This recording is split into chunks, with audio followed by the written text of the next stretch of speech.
Jiketo. Tuan yang mana ngor kuat ya?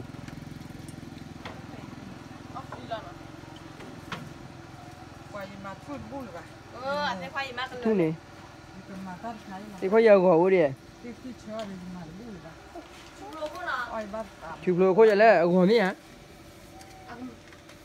Qua quy lô vậy đấy, thì có gì nè?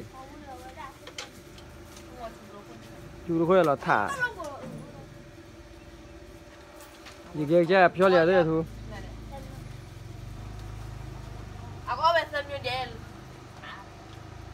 Có bao nhiêu này? Nãy khen.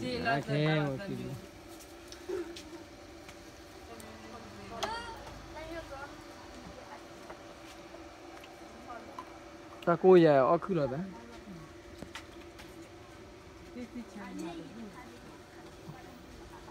Bây giờ hi cô đi dạy gì nào?